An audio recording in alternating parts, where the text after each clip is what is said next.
Okay मुलांनो पहा आपण ज्या मुलीला दिलं होतं की आम्हाला किंवा आम्हालाही हवा आहे मोबाईल, बरोबर.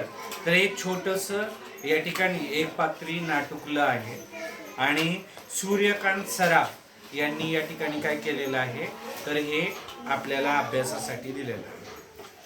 तर पहा, माझं ऐक ना आई, मी आता मोठी झाले असं तूच नाही का म्हणालीस?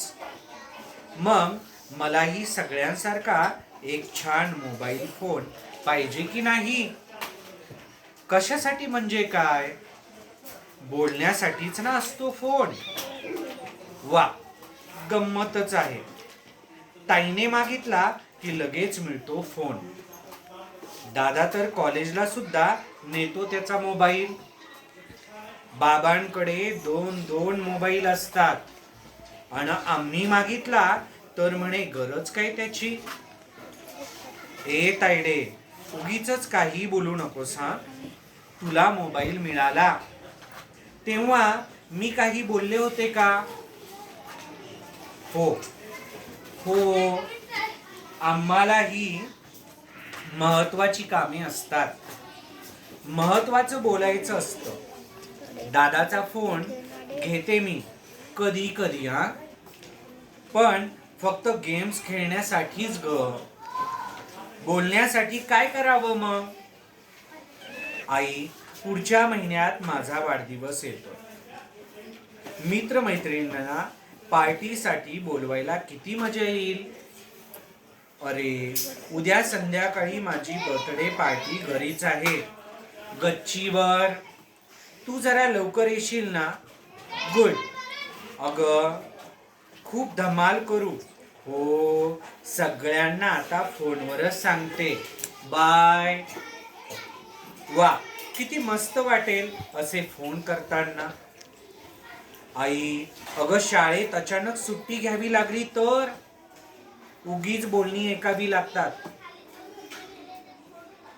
त्यापेक्षा पप्पा कसे घरातूनच ऑफिसला फोन करतात, तसा सरांना फोन करायचा. हॅलो, गुड मॉर्निंग सर, मला आजची सुट्टी मिळेल का? जरा महत्वाचं काम आहे घरी. हो सर, उद्या नक्की येणार शाळेत. Thank you sir.